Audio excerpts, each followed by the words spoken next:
अस्सलाम वालेकुम ख़वातीन व हज़रात और डॉक्टर जावेद शेख साहब और अकरम कायम खानी साहब, आप सबका बहुत शुक्रिया। आपने मुझे मौका दिया कि मैं आपसे फैज़ साहब के बारे में कुछ गुफ्तगू कर सकूं। फैज़ साहब न सिर्फ मेरी नस्ल बल्कि कई तरक्की पसंद नौजवान नस्लों के जज्बात और एहसासात के तर्जुमान हैं। उनकी हैसियत एक रोशन मीनार की सी हैसियत रखती है हम नौजवानों के लिए, जो कि उस ज़माने में ज़माने तालिब इल्मी में थे और उनसे बहुत मुतासिर हुए। इसके साथ साथ उनकी शायरी, ज़ाहिर है उस शायरी से तो हम सब वाकिफ़ हैं, लेकिन उनकी जो तर्ज ज़िंदगी और सियासी अफकार थे उनसे न सिर्फ हम सब ने बहुत कुछ सीखा बल्कि उनको रोल मॉडल के तौर पर अपनाकर उनकी तरह ज़िंदगी गुजारने की, उनकी तरह जद्दोजहद करने की कोशिश की। तो मैं नौजवान सामीन के लिए जो इस महफिल में मौजूद है, सबसे पहले तो एक मुख्तसर सा तारुफ उनके बारे में करूँगा, उनकी शायरी, इसके अलावा उनकी ज़िंदगी के बारे में, और उसके बाद फिर उनकी जो मुतहर्रिक उनका जो किरदार था तरक्की पसंद तहरीक में, जो सियासी तौर पर, और जो सबसे बड़ा एहसान उन्होंने उर्दू अदब पर किया, उर्दू शायरी पर किया, वो ये कि उसे आलमी मज़ाहमती अदब का हिस्सा बनाया, उसकी शनाख्त डेवलप की। ये फैज़ साहब की शख्सियत और उनके काम ही से ये काम मुमकिन था, वरना ये बहुत बड़ा काम था। और ये एक तालिब इल्म का अक़ीदतमंदाना खराज तहसीन है, कोई आलिमाना मकाला नहीं है।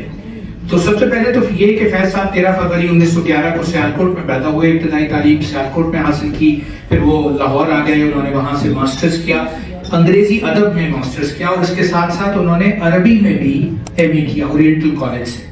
तो वो उस ज़माने के लिहाज से बहुत पढ़े लिखे आदमी थे। वो ज़माना ग्रेट डिप्रेशन का ज़माना था, तो उन्होंने बेरोज़गारी का भी सामना किया जैसा कि उस ज़माने के नौजवान करते हैं। उसके अलावा उनका जो ज़िंदगी का तजर्बा है वो बड़ा मुतनव्वो था, बहुत डाइवर्स। उन्होंने फ़ौज में भी मुलाजमत की, उन्होंने इदारत भी की, पाकिस्तान टाइम्स की, और उसके साथ साथ उन्होंने एक कॉलेज की प्रिंसिपलशिप भी की कराची में, जो एक कॉलेज था लियारी में, जो कि डिप्राइव्ड एरिया है, तो उसमें वो प्रिंसिपल भी रहे। तो गोया उन्होंने मुदर्रिसी भी की, सहाफत भी की, और इसके साथ साथ ट्रेड यूनियनिस्ट भी रहे। उन्होंने मजदूरों के साथ मिलकर अमली तौर पर काम किया। तो वो सिर्फ एक शायर नहीं थे, बल्कि वो अमली तौर पर एक मुतहर्रिक और फ़ाल शख्सियत थे, और ये एक तरह का रोल मॉडल है हम नौजवान लोगों के लिए कि वो अमली मैदान के भी एक कामयाब खिलाड़ी थे। और उसके बाद फिर उन्हें जेल का सामना भी करना पड़ा। वो जेल में भी गए, जैसे कि हम सबको पता है, रावलपिंडी साजिश केस में, लेकिन उससे उनका जो अज़्म था और उनकी जो नज़रियात थे मार्क्सिस्ट नज़रिए पर, वो मज़ीद मजबूत हुए, उसमें कोई कमी किसी किस्म की नहीं आई।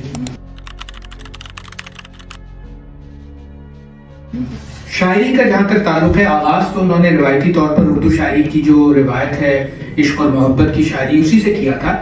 लेकिन फिर उनके दोस्तों का सर्कल, जिसमें डॉक्टर रशीद जहां, जिसमें डॉक्टर सज्जाद ज़हीर साहब और तरक्की पसंद मुसन्निफ़ीन, बहुत सारे दोस्त थे, उनसे मुतासिर होने के बाद उन्होंने अपनी शायरी को माशरती नाइंसाफ़ी, तबक़ाती तज़ाद और इंसानी हुकूक के मसाइल के लिए वक्फ कर दिया, और आखिर तक वो ये काम सर अंजाम देते रहे। उनकी नज़में बोल के लब आज़ाद हैं तेरे और हम देखेंगे, ज़बान ज़दे आम भी हैं, और उनके इनकलाबी ख्यालात का भरपूर इजहार भी।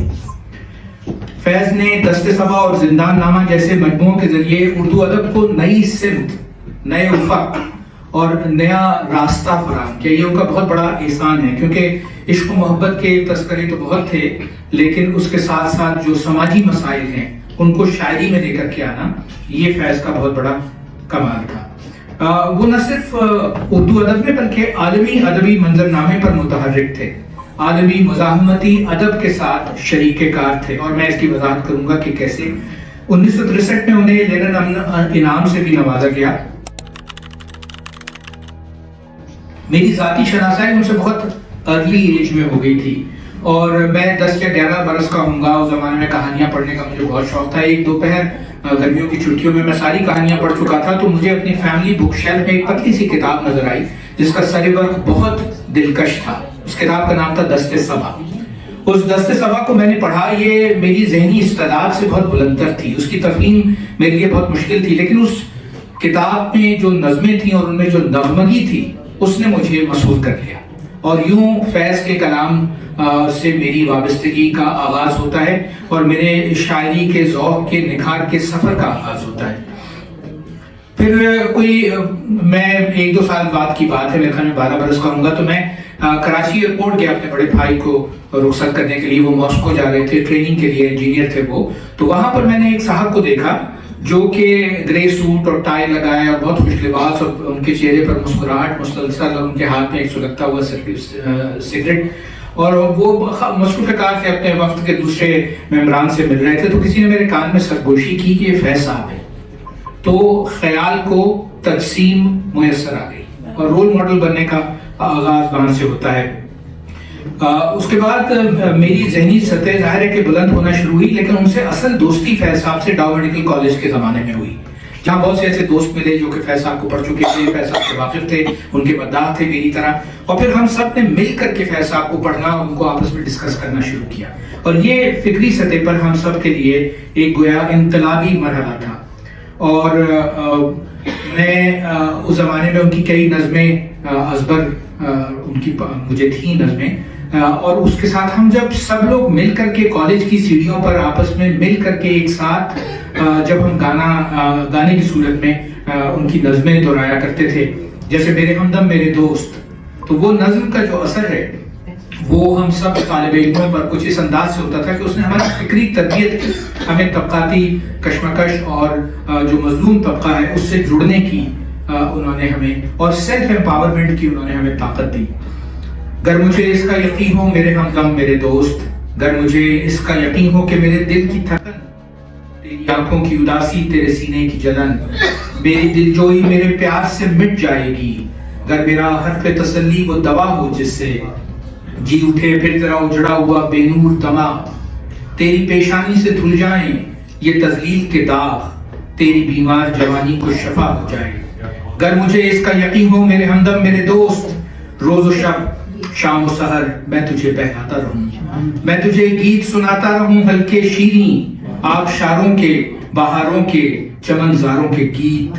اور پھر آگے فرماتے ہیں یہ میرے گیت تیرے دکھ کا مداوا ہی نہیں، نغمہ جراح نہیں مونس و غمخوار سہی، گیت نشتر تو نہیں مرہم آزار سہی، تیرے آزار کا چارہ نہیں نشتر کے سوا، اور یہ صفاق مسیحا میرے قبضے میں نہیں، کس جہاں کے کسی ذی روح کے قبضے میں نہیں، ہاں مگر تیرے سوا تیرے سوا تیرے سوا.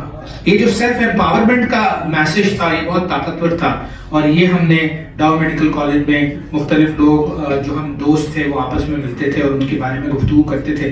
پھر اسی زمانے میں ہم سب نے مل کر کے ایک کتاب پڑھی جو ان کے خطوط پر مشتمل تھی، جس کا نام تھا سلیبے میرے دریچے میں.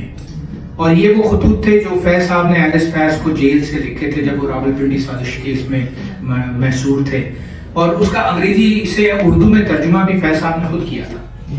اس کتاب کو پڑھنے کے بعد ہم تمام دوستوں میں بہت سی باتیں ہم نے ان سے سیکھی. مثال کے طور پہ لفظ شریف النفس کے معنی سیکھے. فیض صاحب صحیح معنوں میں شریف النفس انسان تھے، یعنی ایسے لوگ بہت کم دیکھنے میں آتے ہیں جن کا قول اور فعل اور عمل ایک سا ہو. تو یہ ہم نے ان سے سیکھا. پھر ہم نے یہ سیکھا کہ شاعر کا کام صرف یہ نہیں ہے کہ وہ دلکش نغمے تشکیل دے، بلکہ شاعر کا کام یہ ہے کہ وہ طبقاتی جدوجہد میں انصاف کا علم بردار بنے اور وہ آگے بڑھے. اور یہ ہم نوجوانوں کے لیے ایک بہت ہی اہم پیغام تھا جو میں سمجھتا ہوں کہ فیض صاحب نے ہم تک پہنچایا. مستقبل کے حسین خواب دیکھنا، سماجی انصاف اور زندگی کے جمالیاتی تصور، خاص طور پر صنف مخالف کے حسن سے متاثر ہونا نوجوانی کا تقاضا تھا. اور یہ تو ہم قدرتی طور پر جانتے تھے، لیکن ان خیالات کو منظوم آواز فیض احمد فیض نے دی. اور وہ ہم نے سیکھا کہ حسن کیا ہے، اور حسن نہ صرف دنیاوی حسن بلکہ جو طبقاتی جدوجہد میں جو انصاف کی جدوجہد کے لیے جو جدوجہد کی جاتی ہے اس سے جو حسن ہوتا ہے وہ ہمیں ایک روحانی تجربہ محسوس ہونے لگا. پھر بہت سی نظموں کے مفاہیم ہم پر واضح ہوئے. مجھ سے پہلی سی محبت میرے محبوب نہ مانگ، اور دوسری نظمیں مانویت اور نغمگی کے ساتھ ہمارے دلوں کو گھر کرنے لگی. تو ان کی شاعری صرف الفاظ نہیں ہے اگر آپ نے یہ نوٹ کیا ہو، بلکہ وہ دلوں میں بسے احساسات اور خوابوں کی ترجمانی ہے، ان کی تقسیم ہے. بہت سارے لوگ ایسا محسوس کرتے ہیں، لیکن اسے بیان کرنا فیض صاحب ہی کے دسترس میں تھا. اور ان کی شخصیت کی عاجزی اور سادگی نے ہمیں بہت آگاہی بخشی ان کے کردار کے بارے میں. اور اس کے علاوہ میں سمجھتا ہوں فیض صاحب کا ایک بہت بڑا कंट्रीब्यूशन ये था कि उन्होंने उर्दू शायरी को आलमी सतह पर मुतारिफ करवाया। ये उनकी शख्सियत की वजह से और उनके कलाम की वजह से ही मुमकिन था।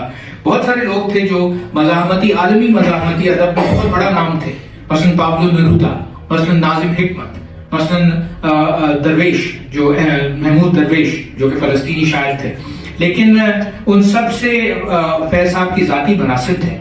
पाब्लो नेरूदा से वो 1962 में मॉस्को में उनकी मुलाकात हुई, वो दोनों साथ रहे, दोनों ने आपस में गुफ्तगू की, बहुत सारे मौज़ूआत पर एक दूसरे से सीखा। इसी तरह नाजिम हिकमत से उनकी दोस्ती बहुत गहरी थी और उन्होंने नाजिम हिकमत की शायरी का उर्दू में तर्जुमा भी किया, उनके बारे में एक नज़म भी लिखी। फिर महमूद दरवेश के साथ उनके जो ताल्लुकात थे वो बैरूत की जद्दोजहद के दौरान थे, जब वो लोटस मैगजीन की इदारत कर रहे थे और उस जमाने में फ़लस्तीनी कॉज के लिए फैज़ साहब ने महमूद दरवेश के साथ मिलकर के बहुत सी बातें की। तो वो हमारा फख्र है कि उर्दू एक आलमी ज़बान, तो मैं तो समझता हूँ कि है, हमारे बहुत सारे लोग इससे डिसएग्री करेंगे, लेकिन आलमी मज़ाहमती अदब में जो आवाज़ बुलंद की वो फैज़ साहब ने की और ये उनका उर्दू अदब पर बहुत बड़ा एहसान है। और मैं समझता हूँ कि उन्होंने खुद भी एक मुमताज़ मकाम हासिल किया। उन्हें लेनिन अमन प्राइज़ मिला 1963 में, जो बहुत बड़ा एजाज़ था और उससे उर्दू अदब का भी इकबाल बुलंद हुआ।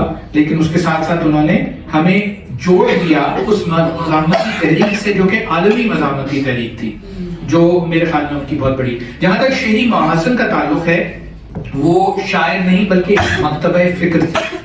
एक तरह से उन्होंने बसीरत, तफक्कुर और एहसासात को खुलूस और फनकाराना चाबुकदस्ती के साथ शायरी में ढाला। यानी अगर आप क्राफ्ट की हैसियत से भी देखें, एक शायर की हैसियत से भी उनको देखें, तो वो बहुत आला दर्जे के शायर थे। सिर्फ ये नहीं था कि मकसदियत है या पैगाम है, बल्कि उसकी जो जमालियाती, अगर आप उसकी मयार पे उसको देखिए, तो उन्होंने रिवायती इश्किया वारदात की तकनीक को इस्तेमाल करते हुए उसे अहम समाजी मसाइल पर अपने ख्यालात पेश किए, जो उर्दू शायरी में बिल्कुल एक नई रिवायत थी। और उसमें उन्होंने कभी भी जमालियाती क्वालिटी पर समझौता नहीं किया। उन्होंने एक शायर की हैसियत से आला दर्जे का काम किया। अगर आप उनका तख्लीकी अमल देखिए तो उस पर आप उंगली नहीं धर सकते। शेरी जमालियत के लिहाज से वो एक बहुत आला दर्जे का और बहुत बाकमाल काम था। और इसीलिए उनके कलाम में जो हुस्न और तासीर है कि उन्होंने अपने कलाम में मौजूद टेक्निकलिटी को भी उतनी ही अहमियत दी जितनी के मकसदियत और पैगाम को। और ये सिर्फ एक बाकमाल और बाहुनर शायर ही ऐसा कर सकता है। और इसी वजह से उनके कलाम में एक असर पजीरी है, नरमी है, कुव्वत शिफा है, जो उर्दू के दीगर शोरा के यहाँ कम ही नजर आती है। मारूफ शायर मजरूर सुल्तानपुरी साहब ने तो उन्हें तरक्की पसंद तहरीक के मीर तकी मीर का खिताब किया था, जो बहुत बड़ी बात है, मैं समझता हूँ। इसके अलावा उनका क्योंकि बैकग्राउंड अंग्रेजी अदब से था, उस पर उनकी गहरी नजर थी। उन्होंने मास्टर्स किया था एमए अंग्रेजी अदब में, और उसके साथ साथ वो मशरकी तहजीब की रूह से वाकिफ थे, वहाँ की ट्रेजेडीज से, जो हमारे दौर का जो नाइंसाफी का जो अलमिया है, जो इंपीरियलिज्म के नतीजे में जो हमारे यहाँ एक समाजी अलमिया क्रिएट हुआ था, वो उसकी रूह से वाकिफ थे और अंग्रेजी अदब पर उनकी दस्तरस थी। तो उसकी वजह से उनकी शायरी में मगरब और मशरक का एक हसीन और बहुत ताकतवर इम्तिजाज हमें देखने को मिलता है। फैज़ के ख्यालात की संजीदगी, शख्सियत का तवाज़ुन, शायराना कमाल और अल्फाज के इतदाल के साथ इस्तेमाल ने बहुत कम और बहुत मफाहिम से भरपूर अल्फाज वो इस्तेमाल करते हैं। बहुत ज़्यादा वो मुबालगे से काम नहीं लेते, बल्कि खुलूस नीयत से काम लेते हैं, और यही चीज़ उनको मुकम्मल और हमजहद शायर बनाती है। मिसाल के तौर पर इस नज़्म में मौजूद हुस्न जमाल मुलाहिज़ा फरमाइए। गुलशन याद में गराज दमे बाद सबा, फिर से चाहे कि गुलफशां हो तो हो जाने दो।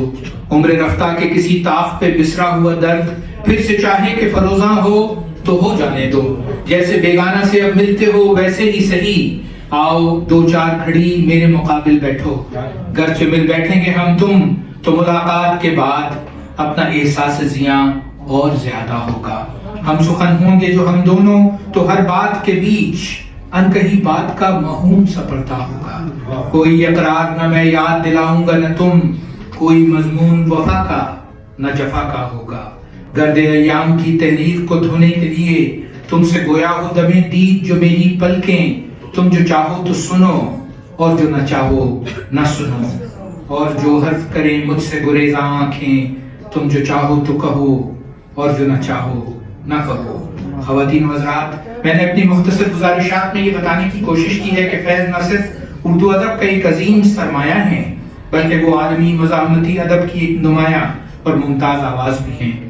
ان کی شاعری آج بھی اردو زبان کے قارئین کو متاثر کرتی ہے اور تراجم کے ذریعے سے ان کی اثر پذیری عالمی ادب کے افق پر اپنی جگہ برقرار رکھے ہوئے ہے۔ میں ان کی حصہ داری کو ادب کے دائرے سے نکل کر انسانیت کے آفاقی مسائل اور جدوجہد کی نمائندگی کے منصب پر فائز دیکھتا ہوں۔